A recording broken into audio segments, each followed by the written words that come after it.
était rwandais, puisqu'il était tout le temps avec James Kabarebe.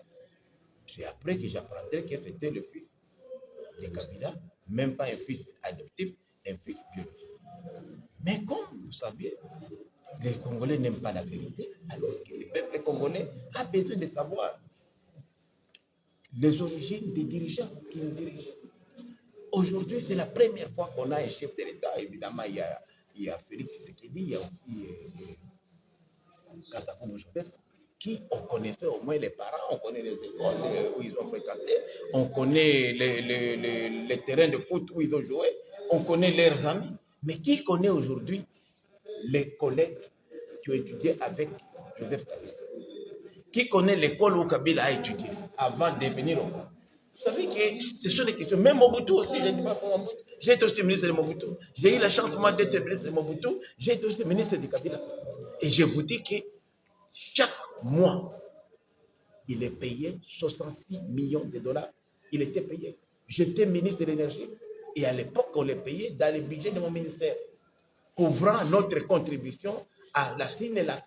La Sinelac, en fait, c'était l'entreprise commune entre nous, d'électricité, entre la RDC, les Rwandais et les Burundi. L'argent était payé au Rwanda, comme les Rwandais disaient qu'elle donnait de l'électricité des Ruzizi, elle avait préfinancé. Mais ce préfinancement-là n'est jamais fini. Et jusqu'à l'arrivée de Tshisekedi, les 66 millions de dollars étaient payés. Je suis ancien ministre de l'énergie, je vous dis que ça sortait de mon ministère. Et lorsque Félix Tshisekedi a arrêté ces paiements-là indus, ça a posé un problème. Je pense que c'est un secret polichinelle. Ceux qui ont été à la tête de ce ministère-là pourraient témoigner. Et moi, j'avais posé la question, on m'a dit que non, c'est la contribution de la RDC à la Sinelac. J'ai même organisé une mission de contrôle. J'ai même un collègue député qui est ici, honorable, il est maintenant devenu député, honorable Soumaïli. Honorable Soumaïli, Emile est ici, il était à l'époque un de mes collaborateurs dans mon cabinet. J'ai fait la même mission avec eux. Donc c'est une histoire bien connue. Et c'est comme ça qu'aujourd'hui, vous savez que le Rwanda est agité puisque cette manne-là ne tombe plus. Voilà une des causes de guerre. Comment expliquer aujourd'hui? Puisqu'on peut croire, qu'on peut dire tout ce qu'on dit, que Jacques Bemba fait de la politique. Non. C'est Kabila qui a combattu, soi-disant, l'M23. Et pendant ce temps-là, après la défaite de l'M23, les héros de la guerre, général Baouma, colonel Mamadou, tous ces héros-là, les Mbouda Mabé, par de morts curieuses et suspectes, sont tous passés. On peut se demander comment ces héros-là sont morts dans des circonstances mystérieuses. Jusqu'aujourd'hui, on n'a jamais expliqué. Et on voit aujourd'hui la même personne qui a combattu l'M23. M23 est défait, c'est fini, non, vous avez gagné la guerre. Il va encore les suivre en Nairobi, négocier avec qui? Avec qui? Avec Kagame à côté et Museveni. Et après, 10 ans après, ces gens-là reviennent ici. C'est lui qui devient encore chef de guerre. On va te demander la question, mais il y a quelque chose qui ne marche pas. C'est pourquoi on se pose est-ce que Kabila est-il réellement congolais? Nous ne savons pas la mère de Kabila, la vraie mère biologique. Moi, je suis Moussaïd. J'ai connu maman Sifa depuis des années avant même que Mouzé n'arrive ici. Parce qu'on allait à l'étranger. Je n'ai jamais entendu parler d'un de ses fils qui s'appelait Joseph Kabila. Mais à l'époque, on ne peut pas parler. Je crois que les Congolais, ces Congolais ont besoin quand même de savoir le passé de leurs dirigeants. Ce n'est pas mauvais de finir. Et si lui, Joseph Kabila, persiste et a dit qu'il est le fils biologique de Mouzé Laurent de Kabila, mais pourquoi il refuse de faire l'ADN? Les corps de Kabila ici, de Mouzé, on n'a qu'à prendre les sangs et faire les tests d'ADN. C'est possible. Aujourd'hui, avec la technologie, les corps est là, on peut tester. Mais Kabila Joseph a toujours refusé ça. Même son nom n'était pas Kabila Joseph. Quand il est venu à Goma, on ne l'appelait pas Kabila. Moi, c'est ici à Kinshasa, quand il est devenu général et commandant des forces terrestres, que j'ai appris qu'il s'appelait Kabila. Il ne s'appelait pas Kabila à Goma. Est-ce que vous avez déjà rencontré...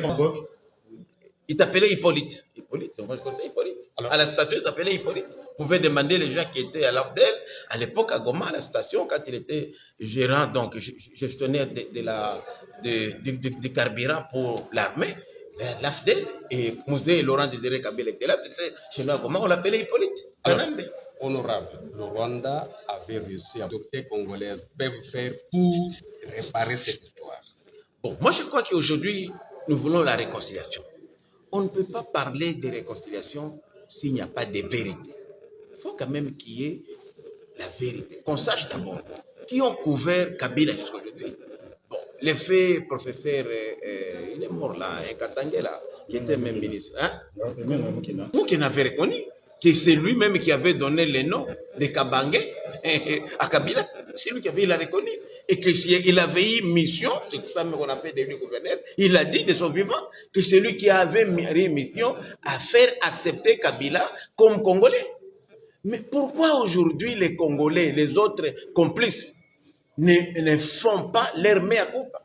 Ceux qui ont prétendu être cousins de Kabila, même et leur oncle et tante, ces gens-là doivent être sanctionnés. Il faudrait qu'une information judiciaire soit ouverte pour connaître les origines de Kabila, comment le pays a été infiltré à ce niveau-là jusqu'à abriguer la magistrature suprême. Kabila n'est pas seul. Il y a eu des complicités congolaises. Et les gens qui sont encore là aujourd'hui, qui l'ont accompagné, ces personnes-là doivent être sanctionnées puisqu'ils ont fait du mal et du tort au pays.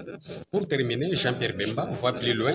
Il dit que s'il avait facilité l'audience à Emmanuel Macron aux évêques de la Senko. Vous avez aussi cette information? Je le confirme puisque parmi les évêques, bon, on lui avait, lorsque les délégués de la Senko et de la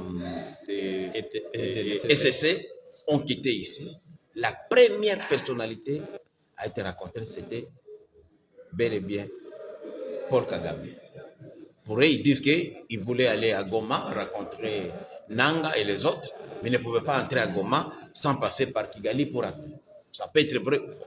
Mais en rencontrant le président Macron, ils lui ont dit non seulement, et en rencontrant le président Kagame, non seulement ils lui ont demandé de leur faciliter l'audience auprès du président Macron, mais de leur faciliter aussi l'audience auprès du président Moukoupe-Beni et d'autres leaders. Ça, ils l'ont demandé, genre, ils ne peuvent pas le cacher. Ils l'ont demandé en plein air, en pleine audience. Et le président rwandais a dit que non, vous pouvez compter sur moi. Je sais que votre président, comme il cache la vérité, il ne pourra pas vous faciliter ça. Et il a bien appelé le président Moukoupe-Beni, il a appelé le président Macron et il a confirmé l'audience. Et c'est l'ambassadeur du Rwanda à Paris qui a accueilli notre délégation et a donné l'air et l'endroit où elle devait être reçue. Ce n'est pas un secret, puisque quand ils sont partis là-bas, il y avait d'autres opposants qui étaient là. Notamment, je vais dire, je ne vais pas citer ici des noms, puisque ça serait indécent de les dire. Non.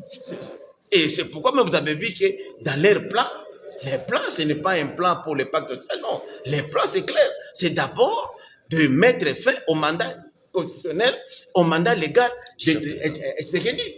C'est Tshisekedi qui est vidé là. Tout ça, il n'y a rien de pacte social, non, de réconciliation. Il n'y a rien. C'est pourquoi nous disons aussi, nous qui soutenons Tshisekedi, nous disons que nous inscrivons en fond à la démarche du pacte social. Le fait seulement d'impliquer les agresseurs dans ce pacte social, pour nous, c'est une démarche de voie à l'échec.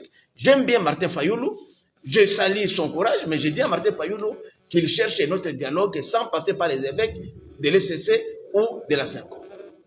Merci.